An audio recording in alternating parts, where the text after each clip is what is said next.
नमस्कार दोस्तों, स्वागत है आपका मेरे YouTube channel Hindi chemistry education पर।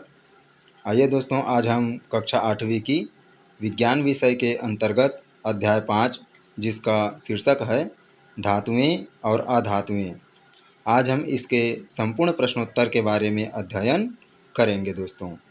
प्रश्न पहला है, रिक्त स्थानों की पूर्ति कीजिए। हमें यहाँ पर क्या करना है दोस्तों, जो खाली स्थान दिया गया है वहाँ पर उचित शब्द भर करके रिक्त स्थान की पूर्ति करना है। पहला है दोस्तों, धातुओं की संख्या अधातुओं से खाली स्थान है। यहाँ पर पूछा जा रहा है दोस्तों, धातु और अधातुओं में कि धातु की संख्या ज़्यादा है या अधातु की संख्या ज़्यादा है। तो उत्तर होगा दोस्तों अधिक। धातुओं की संख्या अधातुओं से क्या है, अधिक है। आप देखेंगे दोस्तों 11वीं क्लास में जब पीरियोडिक टेबल पढ़ेंगे तो धातुओं की संख्या के अंतर्गत एस ब्लॉक और डी ब्लॉक आता है, जबकि अधातु के अंतर्गत पी ब्लॉक आता है। उसमें भी कुछ जो तत्व हैं वो क्या होते हैं, उपधातु होते हैं। अतः इस प्रकार देखने पर धातुओं की संख्या क्या होती है, अधिक होती है। दूसरा है, खाली स्थान ऊष्मा और विद्युत की सुचालक होती है। यहाँ पर ऊष्मा का मतलब होगा दोस्तों ताप और विद्युत का सुचालक होगा, अर्थात ऐसी चीज़ जिससे करंट अर्थात विद्युत प्रवाहित हो सके। तो उत्तर होगा दोस्तों धातुएं, क्योंकि धातु ऊष्मा और विद्युत का क्या होता है, कुचालक होता है। ताप का ये होता है, इसका मतलब है दोस्तों, आप लोहा को देखेंगे, लोहा एक प्रकार का धातु है। लोहा के एक किनारे को गर्म करेंगे तो दूसरा किनारा भी क्या होता है, गर्म हो जाता है। इसी को क्या बोलते हैं दोस्तों, ऊष्मा का संचरण कहते हैं। तीसरा है, खाली स्थान भंगुर होती है। यहाँ पर भंगुर का मतलब हो जाएगा दोस्तों, जिसको हथौड़ा से मारने पर वो छोटे छोटे टुकड़ों में बंट जाए या बिखर जाए, उसे क्या कहते हैं, भंगुर होना कहते हैं। तो गंधक जो अधातु है वो क्या होता है, भंगुर होता है। चौथा है, खाली स्थान और खाली स्थान धातुओं के उदाहरण है। यहाँ पर पूछा जा रहा है दोस्तों कि धातु का उदाहरण कौन कौन सा है, तो यहाँ पर आप लिख सकते हैं लोहा और तांबा। प्रश्न दूसरा है, इनके उत्तर दीजिए। पहला है, धातुएं अधिकतर अधातुओं से कठोर या मृदु होती है। यहाँ पर पूछा जा रहा है दोस्तों कि धातु जो है वह अधातु से ज़्यादा कठोर होता है या मृदु होता है। मृदु का मतलब होता है दोस्तों नरम या मुलायम, तो उत्तर होगा कठोर। आप देखेंगे दोस्तों लोहा एक प्रकार का धातु है, तो लोहा को यदि हम हथौड़ा से मारेंगे तो वह आसानी से नहीं टूटता है, जबकि अधातु के अंतर्गत आता है दोस्तों गंधक या फिर कोयला। तो आप देखेंगे दोस्तों कोयला को यदि हम हथौड़ा से मारेंगे तो वो छोटे छोटे टुकड़ों में क्या हो जाता है, बिखर जाता है। इस आधार पर हम कह सकते हैं कि धातुएं क्या होती है, अधातुओं से कठोर होती है। दूसरा है दोस्तों, अधिकांश धातुएं ऊष्मा की सुचालक होती है या कुचालक होता है। यहाँ पर आप समझेंगे दोस्तों सुचालक और कुचालक क्या चीज़ होता है। हमारे घरों में जो बिजली के तार लगे होते हैं दोस्तों, वो तार क्या होते हैं दोस्तों, या तो तांबा का होगा या फिर एल्यूमिनियम का होगा। तो जो एल्यूमिनियम और तांबा है वो क्या है दोस्तों, धातु है। तो उसमें से विद्युत तो प्रवाहित होता है, अर्थात करंट प्रवाहित होता है। इस आधार पर हम कह सकते हैं कि धातुएं क्या होती है, विद्युत की या ऊष्मा की सुचालक होती है। और कुचालक अर्थात जिसमें से ऊष्मा या ताप क्या होता है, प्रवाहित नहीं होता है। आप देखेंगे दोस्तों यदि हम लकड़ी को एक तरफ से जलाते हैं तो दूसरा किनारा हमको गर्म नहीं लगता है। क्यों? क्योंकि वो अधातु है। अतः यह ऊष्मा का सुचालक नहीं है, क्या है वो, कुचालक है। तीसरा है, धातुएं या अधातुएं चमकदार होती है। यहाँ पर पूछा जा रहा है कि धातु या अधातु कौन सा चमकदार होता है, अर्थात जो चमकता हुआ दिखाई देता है। तो उत्तर होगा दोस्तों धातुएं। चौथा है, धातुओं का वह गुण जिनके कारण उन्हें पीटकर पतली चादरों में बदला जा सकता है, वो क्या कहलाता है, तन्यता कहलाता है या आघातवर्ध्यता कहलाता है। तो दोनों को समझिए दोस्तों। तन्यता का मतलब होता है जिसको हम आसानी से खींच सकें, जैसे कि रबड़। रबड़ को हम दोनों हाथों से पकड़कर क्या करते हैं दोस्तों, खींच सकते हैं, उसको क्या कहते हैं, तन्यता, अर्थात जिसको हम तान सकें।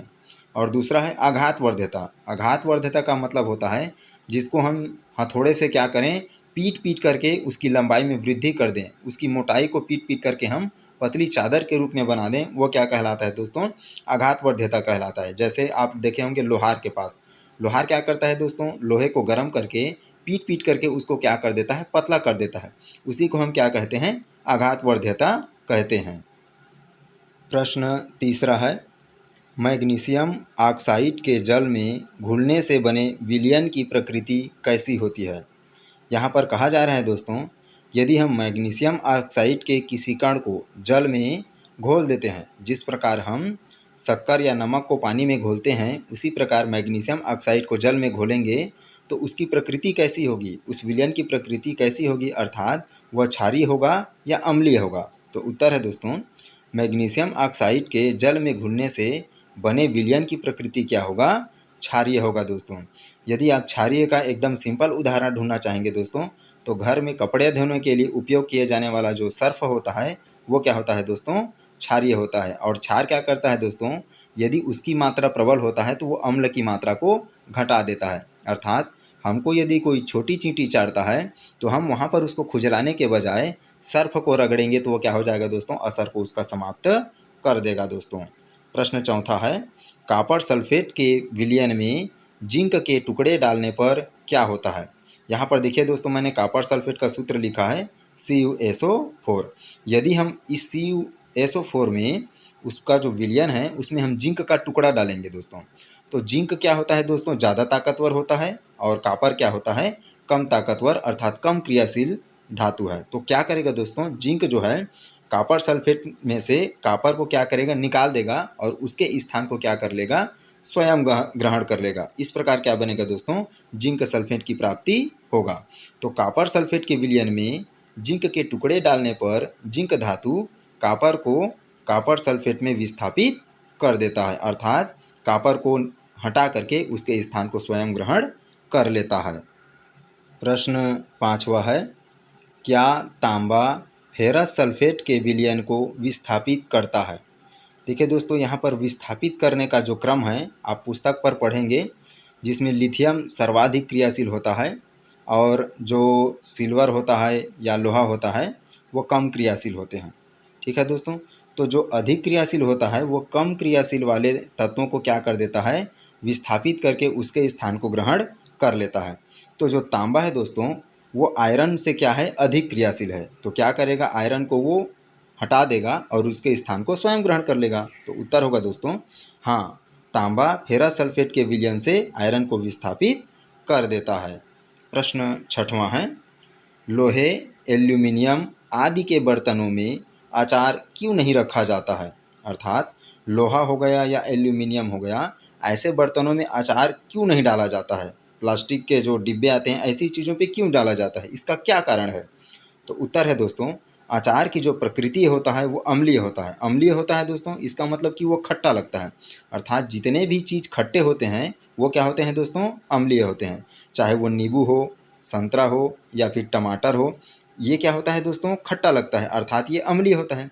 तो जिसके कारण वह लोहे या एल्यूमिनियम से क्रिया कर लेता है, अर्थात वो उसके साथ क्या कर लेता है, अभिक्रिया कर लेता है तथा विषैले पदार्थ बना देते हैं। इसलिए लोहा, एल्यूमिनियम आदि धातु के बने बर्तनों में अचार नहीं रखा जाता है। यदि हम ऐसा करते हैं तो ऐसा करने के पश्चात जो अचार है वो खट्टा होने के कारण लोहे या एल्यूमिनियम से क्रिया कर विषैला पदार्थ बना लेगा, और जैसे ही हम उसको भोज्य पदार्थ के रूप में ग्रहण करेंगे तो वो क्या करेगा दोस्तों, हमारे शरीर पर विष के रूप में काम करेगा और हमारी मृत्यु भी हो सकता है। इसीलिए हम लोहे और एल्यूमिनियम से बने बर्तनों में अचार नहीं रखते हैं। प्रश्न सातवां है, प्रायः धातुएं अम्ल से क्रिया कर कौन सी गैस उत्पन्न करती है। तो उत्तर है दोस्तों, प्रायः धातुएं अम्ल से क्रिया कर हाइड्रोजन गैस उत्पन्न करती है। प्रश्न आठवां है दोस्तों, उत्कृष्ट धातु किसे कहते हैं। यहाँ पर पूछा जा रहा है कि सबसे उच्च कोटि की धातु किसे कहा जाता है। तो उत्तर है दोस्तों, वे धातुएं जो सबसे कम क्रियाशील होते हैं वह वायु, जल, क्षारीय पदार्थों से क्रिया नहीं करते तथा प्रभावित नहीं होते हैं। निष्क्रिय प्रवृत्ति के कारण धात्विक चमक अधिक समय तक बनी रहती है। ऐसे धातु क्या कहलाते हैं, उत्कृष्ट धातुएं कहलाती है। उदाहरण में दिया गया है दोस्तों, सोना, चांदी और प्लेटिनम। आप देखेंगे दोस्तों, सोना और चांदी जो है वायु या जल के संपर्क में आने पर आसानी से या एकदम जल्दी अपनी चमक को नहीं खोता है। प्रश्न नौवां है, संक्षारण से आप क्या समझते हैं। विद्युत लेपन कर धातुओं को किस प्रकार संक्षारण से बचाया जा सकता है। यहाँ पर संक्षारण का सीधा सा तात्पर्य है दोस्तों जंग लगना। जैसे हमारे घर में साइकिल होता है, मोटरसाइकिल होता है, या लोहे का बना हुआ जो दरवाज़ा होता है, ऐसे चीज़ों में आप देखेंगे ये जल और वायु के संपर्क में आने पर क्या हो जाता है, जंग लग जाता है। उसी को हम क्या बोल देते हैं, संक्षारण बोलते हैं। तो इसी प्रकार यहाँ पर हमको संक्षारण क्या होता है समझाना है। तो उत्तर है दोस्तों, संक्षारण वह प्रक्रिया है जिसमें क्रियाशील धातुएं शीघ्र ही ऑक्सीजन तथा नमी का मतलब है दोस्तों जल, है ना, से क्रिया करती है, जिससे उनके यौगिकों में परिवर्तन आ जाती है। इसे सामान्यतया जंग लगना भी कहते हैं। उदाहरण है दोस्तों, लोहे की कील या लोहे की दरवाजे पर जंग लगना एक संक्षारण की क्रिया है। अब यहाँ पर हमको विद्युत लेपन विधि को समझाना है दोस्तों। तो विद्युत लेपन विधि है, इस विधि द्वारा धातु को संक्षारण होने से बचाने हेतु लोहे पर किसकी कहना चाहिए पेंटिंग कर दिया जाता है। तो टीन या क्रोमियम धातु की परत अर्थात अगर कहा जाए तो पुताई कर दी जाती है। स्टील के बने फर्नीचर में क्रोमियम का पेंट लगाकर अधिक आकर्षित व टिकाऊ बनाया जाता है। प्रश्न 10वां है, स्टेनलेस स्टील तथा कांसे के अवयवों के नाम तथा उपयोग लिखिए। यहाँ पर प्रश्न कह रहा है दोस्तों कि स्टेनलेस स्टील व कांस किन किन चीज़ों से मिलकर के बना है, साथ ही साथ इसका क्या उपयोग है हमको बताना है। तो देखिए दोस्तों, यहाँ पर जो स्टेनलेस स्टील है ये और जो कांसा है ये क्या है दोस्तों, मिश्र धातु है। मिश्र धातु है मतलब ये दो या दो से अधिक धातुओं के सम्मिश्रण से बना होता है। तो देखिए दोस्तों, इसका अवयव क्या क्या है। स्टेनलेस स्टील है दोस्तों वो लोहा, कार्बन, क्रोमियम और निकिल के मिलने से बनता है। ठीक है दोस्तों, और कांसा है वो तांबा और टीन इन दोनों को मिलाने से बनता है। और देखिए दोस्तों, इसका उपयोग दिया गया है स्टेनलेस स्टील और कांसे का उपयोग तो बर्तन व शल्य चिकित्सा के उपकरण में, साथ ही साथ मूर्तियाँ व सिक्के व कांसे के बर्तन जैसे कि पूजा के बर्तन बनाने में भी कांसा का उपयोग किया जाता है दोस्तों। प्रश्न 11 है, क्लोरीन तथा टिंचर आयोडीन का उपयोग किस कार्य के लिए किया जाता है। उत्तर है दोस्तों, क्लोरीन का उपयोग जीवाणुओं को नष्ट करके जल को शुद्ध करने में जीवाणुनाशक के रूप में किया जाता है। अर्थात जल में जो जीवाणु घुले हुए होते हैं उसको नष्ट करने के लिए क्लोरीन तथा टिंचर आयोडीन का उपयोग किया जाता है। प्रश्न 12वां है, सही विकल्प चुनिए। पहला है धातुओं का गुण नहीं है, अर्थात इन चारों में से ऐसा कौन सा चीज़ है जो धातुओं की विशेषता नहीं है। पहला है भंगुरता, दूसरा विद्युत सुचालकता, तीसरा है उच्च घनत्व और चौथा है आघातवर्ध्यता व तन्यता। तो उत्तर होगा दोस्तों भंगुरता, अर्थात धातु को हम हथौड़े से मारेंगे तो वो छोटे छोटे टुकड़ों में नहीं बढ़ता है। दूसरा है सोने, चांदी और लोहे की पीनों को कॉपर सल्फेट के घोल में डुबाने पर किस पिन पर तांबे की परत चढ़ेगा। ऑप्शन है दोस्तों लोहा, सोना, चांदी या उपरोक्त किसी पर नहीं। तो उत्तर होगा दोस्तों लोहा। तीसरा है निम्नलिखित में किस हैलोजन का उपयोग रोगाणुनाशी में करते हैं। Fluorine, chlorine, bromine, iodine. तो उत्तर होगा दोस्तों आयोडीन का उपयोग, हैलोजन का उपयोग रोगाणुनाशी में करते हैं दोस्तों। चौथा है लोहे पर जंग लगता है केवल हवा में, केवल कार्बन डाइऑक्साइड की उपस्थिति में, केवल पानी में। चौथा है हवा और पानी दोनों की उपस्थिति में। तो उत्तर होगा दोस्तों हवा और पानी दोनों की उपस्थिति में। यहाँ पर अपनी हो गया है वो क्या होगा दोस्तों, पानी होगा। पांचवा है उत्कृष्ट धातु है लोहा, तांबा, सोना, एल्यूमिनियम। उत्तर होगा दोस्तों सोना। छठवां है किस धातु या अधातु में वर्गीकृत किया जा सकता है। तो उत्तर होगा तत्व को, यौगिक को, मिश्रण को या उपरोक्त सभी को। तो यहाँ पर देखिए दोस्तों तत्व को धातु और अधातु में वर्गीकृत किया जा सकता है, यौगिक या मिश्रण को नहीं। प्रश्न 13 है रिक्त स्थान की पूर्ति कीजिए। क उत्कृष्ट धातुएं सामान्यतः खाली स्थान होती है। तो यह होगा दोस्तों निष्क्रिय। ख है पीटे जाने पर अधातु का टुकड़ों में टूट जाना खाली स्थान कहलाता है। तो उत्तर होगा भंगुरता। ग है दोस्तों दहन के फलस्वरूप धातु खाली स्थान ऑक्साइड बनाती है। तो उत्तर होगा क्षारीय। घ है जर्मन सिल्वर का मुख्य घटक खाली स्थान है। तो इसका उत्तर है तांबा। अंग है दोस्तों खाली स्थान मिश्र धातु का उपयोग रेल की पटरियां बनाने में करते हैं। तो उत्तर होगा इस्पात। प्रश्न 14 है, उचित संबंध जोड़िए। देखिए दोस्तों, आप इसे लाइन खींच के भी जोड़ी मिला सकते हैं या मेरी तरह सीधे उसके सामने में उत्तर को लिख सकते हैं। ड्यूरेल्यूमिन का होगा दोस्तों वायुयान के भाग। स्टेनलेस स्टील का उपयोग शल्य चिकित्सा के उपकरण बनाने में होता है। क्लोरीन का उपयोग जीवाणुनाशी में होता है और सोना का उपयोग आभूषण बनाने में होता है दोस्तों। प्रश्न 15 है, निम्नलिखित कथन सही है या गलत, पहचान कर गलत कथन को सही कीजिए। हमको क्या करना है दोस्तों, जो कथन है उसमें तो सुधारना नहीं है, लेकिन जो गलत कथन है उसको हमको क्या करना है, सही करना है। क है, सामान्य ताप पर सभी धातुएं ठोस होती है, ये है सही। सोडियम मैग्नीशियम से अधिक क्रियाशील है, ये भी सही है। ग है, स्टेनलेस स्टील लोहा निकिल कार्बन और क्रोमियम की मिश्र धातु है, अर्थात लोहा निकिल कार्बन और क्रोमियम को मिलाने से स्टेनलेस स्टील बनता है, ये भी सही है। घ है, अधातुएं ऑक्सीजन से क्रिया कर क्षारीय ऑक्साइड बनाती है, ये गलत है दोस्तों। तो सही कथन है, अधातुएं ऑक्सीजन से क्रिया कर अम्लीय बनाते हैं। अंग है, जंग लगना धातु संक्षारण का उदाहरण है, ये भी क्या है, सही है दोस्तों। प्रश्न 16 है, धातु और अधातु में भौतिक व रासायनिक गुण के आधार पर तीन तीन अंतर बताइए। यहाँ पर हमको धातु और अधातु का भौतिक गुण और रासायनिक गुण का तीन तीन अंतर बताना है दोस्तों। तो पहला है रासायनिक गुण। धातु का, धातुएं जल से क्रिया कर हाइड्रोक्साइड बनाती है। अधिकांश धातुएं हवा में उपस्थित ऑक्सीजन से क्रिया कर क्षारीय ऑक्साइड बनाते हैं। प्रायः धातुएं हाइड्रोजन के साथ क्रिया नहीं करती, परंतु कुछ धातुएं हाइड्रोजन के साथ क्रिया कर अस्थायी यौगिक बनाते हैं। वहीं पर अधातु का रासायनिक गुण है दोस्तों, अधातुएं जल से क्रिया नहीं करती है।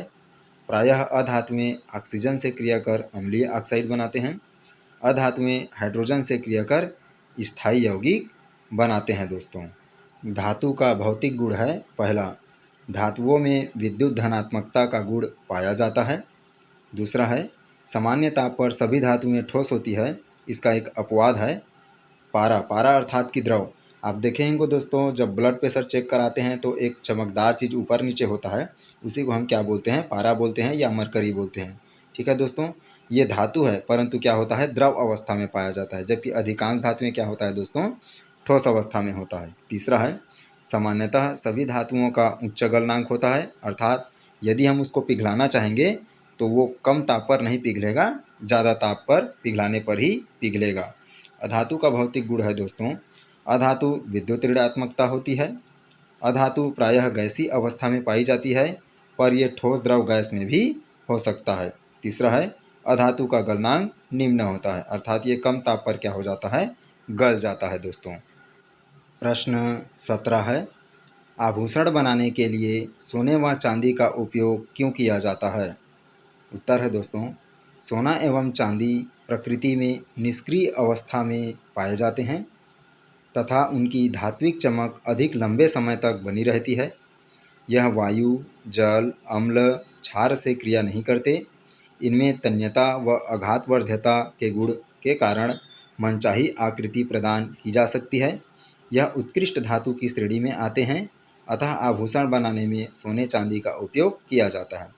ये कहना चाह रहा है दोस्तों, यदि हम सोने और चांदी के आभूषण बनाते हैं तो ये क्या होता है, जल वायु से क्रिया नहीं करता है और इसकी चमक बनी रहती है। अर्थात यदि हम आभूषण बना रहे हैं और वो संक्षारण हो जाएगा या ख़राब हो जाएगा और इतनी हम मेहनत से कमाए हुए धन का खरीदे रहेंगे तो वो हमें क्या होगा दोस्तों, नुकसान होगा। इसलिए सोने व चांदी के बनाए जाते हैं ताकि उसकी चमक बनी रहे। साथ ही साथ ये प्रकृति में अर्थात वातावरण में क्या होता है, प्रकृति में ये चीज़ मुक्त अवस्था में रहता है और निष्क्रिय होता है, अर्थात किसी भी चीज़ से ये क्रिया नहीं करता है दोस्तों।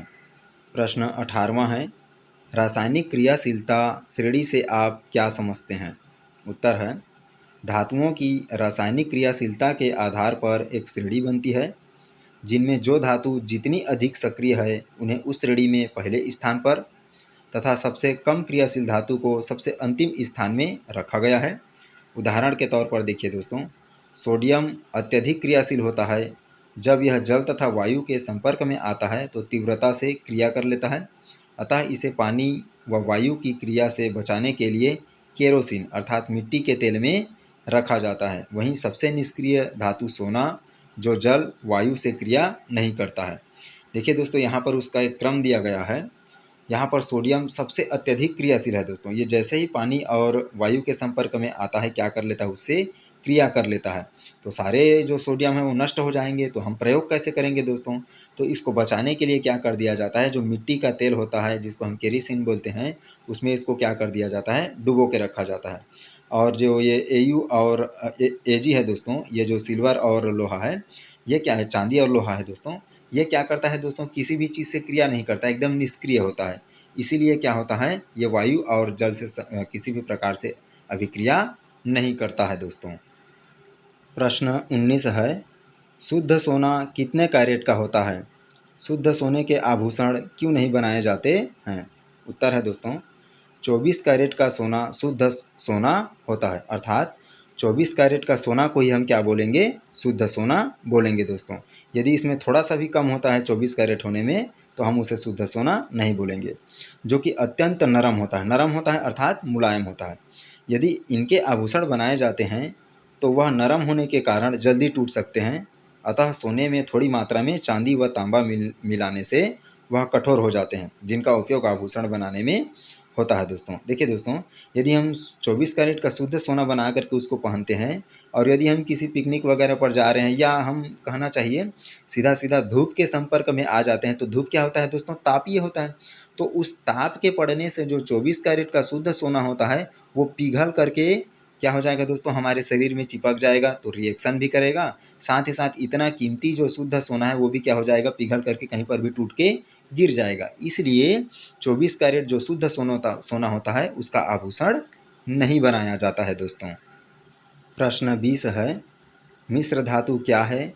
किन्हीं 4 मिश्र धातुओं के नाम, उनके प्रमुख अवयव और उपयोग लिखिए। उत्तर है दोस्तों, शुद्ध धातु ज़्यादा उपयोगी नहीं होती, अतः उनके अधिक उपयोगी बनाने के लिए धातुएं या अधातुएं मिला दी जाती है, जैसे हमने पिछले प्रश्न में देखा है दोस्तों, जिसे हम क्या कहते हैं, मिश्र धातु कहते हैं। तो देखिए दोस्तों, 4 मिश्र धातु है।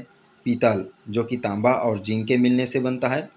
इस्पात है, ये लोहा व कार्बन के मिलने से बनता है। ड्यूरेल्यूमिन जो है दोस्तों, एल्यूमिनियम, तांबा और मैग्नीशियम को मिलाने से बनता है। जर्मन सिल्वर है दोस्तों, तांबा, जिंक और निकल के बनाने से बनता है दोस्तों। और इन मिश्र धातु का उपयोग है दोस्तों, बर्तन बनाने में, रेलगाड़ी की पटरियाँ, जहाज के हिस्से, पुल इत्यादि के निर्माण में उपयोगी है। तीसरा है, वायुयान के विभिन्न भाग व प्रेशर कुकर बनाने में। प्रश्न 21 है, धातु संक्षारण क्या है? इसे बचाने के क्या क्या उपाय हैं?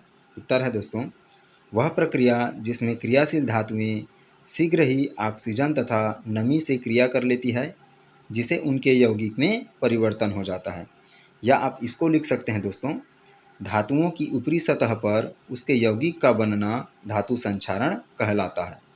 देखिए दोस्तों, धातु संक्षारण से बचाने के निम्नलिखित उपाय हैं। पहला, विद्युत लेपन विधि द्वारा लोहे पर टीन या क्रोमियम धातु की परत चढ़ाया करके हम उसे बचा सकते हैं।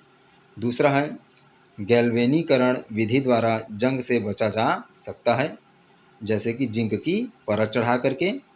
तीसरा है, लोहे की वस्तुओं पर पेंट लगा करके भी संक्षारण से बचाया जा सकता है दोस्तों। प्रश्न 22वां है, ग्रेफाइट को इलेक्ट्रोड की तरह उपयोग में क्यों लाया जाता है? तो उत्तर है दोस्तों, ग्रेफाइट अधातु होते हुए भी विद्युत के अच्छे सुचालक, उच्च गलनांक और सस्ता होता है, इसलिए इसका उपयोग इलेक्ट्रोड की तरह किया जाता है। ग्रेफाइट बोलें तो दोस्तों, आप पेंसिल देखे होंगे, पेंसिल का जो लीड होता है काले रंग का, वो क्या होता है दोस्तों, ग्रेफाइट होता है। यदि हम उसको तार की जगह पर जोड़ देंगे दोस्तों, तो उससे भी करंट प्रवाहित होगा दोस्तों, ये याद रखिएगा दोस्तों, है ना। तो इसलिए ये ग्रेफाइट क्या होता है दोस्तों, उच्च गलनांक होता है, साथ ही साथ ये सस्ता होता है, इसलिए इसका उपयोग क्या किया जाता है दोस्तों, इलेक्ट्रोड के रूप में किया जाता है। प्रश्न 23 है, रेल की पटरी बनाने में लोहे का प्रयोग नहीं किया जाता है, क्यों? उत्तर है दोस्तों, लोहा अत्यधिक क्रियाशील होने के कारण खुले में रखने पर ऑक्सीजन व नमी से क्रिया कर संक्षारण होने लगता है, अर्थात जंग लगता है। अतः रेल की पटरी बनाने में लोहे का उपयोग नहीं किया जाता।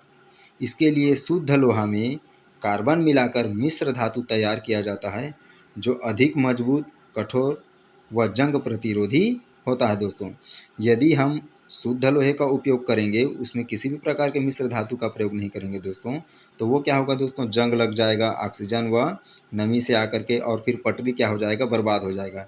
इससे रेल दुर्घटना की संभावना बढ़ जाएगा। इसलिए उसमें क्या किया जाता है दोस्तों, दूसरे अर्थात अन्य तत्वों को मिला करके मिश्र धातु से बनाया जाता है। प्रश्न 24वां है, गतिविधि द्वारा समझाइए कि मैग्नीशियम लोहे से ज़्यादा क्रियाशील है। गतिविधि अर्थात क्रियाकलाप द्वारा हमको ये समझाना है। उत्तर है दोस्तों, जो धातुएं अधिक क्रियाशील होती है वह अपने से कम क्रियाशील धातु को विलयन से विस्थापित कर उसका स्थान स्वयं ले लेती है। ये तो प्रकृति का नियम ही है दोस्तों, कि ज़्यादा ताकतवर व्यक्ति कमज़ोर व्यक्ति को हटा करके उसका स्थान स्वयं ले लेता है। उदाहरण है, यदि मैग्नीशियम धातु को फेरस ऑक्साइड के विलयन में डुबाया जाता है तो मैग्नीशियम धातु अधिक क्रियाशील होने के कारण लोहे को विस्थापित कर उसका स्थान स्वयं ले लेती है। इससे सिद्ध होता है कि मैग्नीशियम लोहे से अधिक क्रियाशील है। प्रश्न 25वां है, तांबे की किसी वस्तु को रेतमल पेपर से रगड़िए तथा किए गए अवलोकन को कारण सहित समझाइए। देखिए दोस्तों, रेतमल क्या चीज़ होता है। पहले क्या होता था दोस्तों, ये जो जंग लगने लगा हुआ होता है उसको हटाने के लिए एक पेपर का उपयोग करते थे, उसी को क्या बोला जाता है दोस्तों, रेतमल बोला जाता है दोस्तों, है ना। तो उस रेतमल पेपर से यदि हम तांबे को रगड़ेंगे तो हमें क्या चीज़ पता चलता है, उसको हमको बताना है दोस्तों। यदि वीडियो अच्छा लगे तो लाइक और शेयर करना बिल्कुल ना भूलें दोस्तों।